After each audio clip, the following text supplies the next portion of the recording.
While everyone else are talking about Bitcoin, we're going to have a look into China. Now, China has been on a massive move for the last couple of decades, and it's still very much so booming, both in terms of population and economically. So I urge you to have a look at China, and I'm going to go through some of the companies and ETFs which covers China, and I'll talk a little bit about why I think you should be invested in China. You can't have all your stocks in the US, so this is a great way to diversify a little bit. So what about China? 1.4 billion people, by the way, the world's most populous country, and the GDP, which is like 12 trillion nominal GDP, it's number 2 after the US. The GDP growth is 6.7%. Compare that to the US's 2%, and you see where all the growth is happening. 550 million, that's how many people are in the middle class in the next 5 years.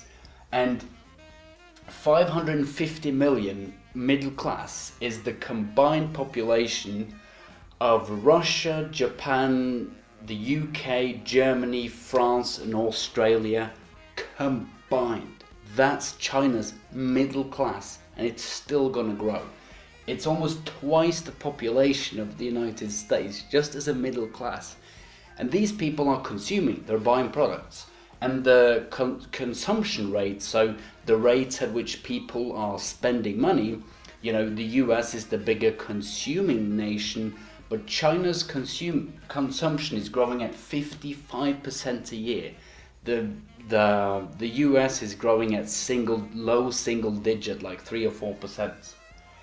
So how can you invest in China? Well, most of the Chinese companies are listed on the Shanghai and Hong Kong Stock Exchange, so there's actually no way for a lot of people to invest in them. So your broker might offer Chinese companies, but a lot doesn't.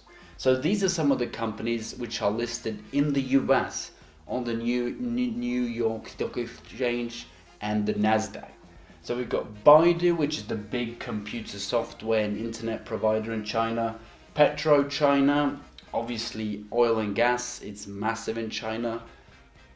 Their second largest export, I think, after electronic consumables. Now, a lot of these are going to be tech and internet, but that is the big thing in China, and these are also the biggest companies. NetEase is an internet and online gaming provider, very, very interesting, great company. They distribute games like World of Warcraft and Call of Duty and so on. JD.com is just a pure e-commerce play. The big one, Alibaba, the biggest company, e-commerce giant. I'm invested in this one personally. They are quite well diversified though. They're into cloud storage, entertainment, online payments, etc. Weibo is a computer software company, and then China Telecom is obviously broad telecom, sort of diversified. So these are some of the companies you can invest.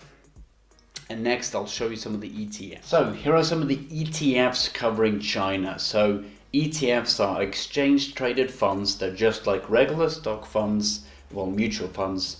Oh, the only difference is they're a lot cheaper, more efficient, and you can buy them just like regular stocks on the stock exchange. You don't need a specific broker account. So we have the largest one, FXI from iShares. That's going to be a broad China, so that's mainly large cap, sort of like the S&P 500 for China. QQQC is China Technology from Global X. GXC is from SPDR. That's another it's supposed to say broad, so that's again like the S&P. Then you have the financial and the industrial ETFs from Global X, and then the HAO, which is small cap from Guggenheim.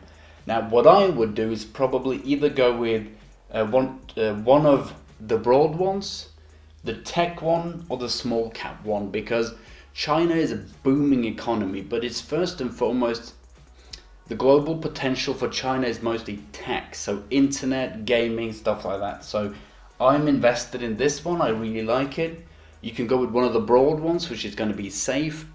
The Chinese stock market is notoriously volatile, a lot more so than the US or European one. So do keep that in mind.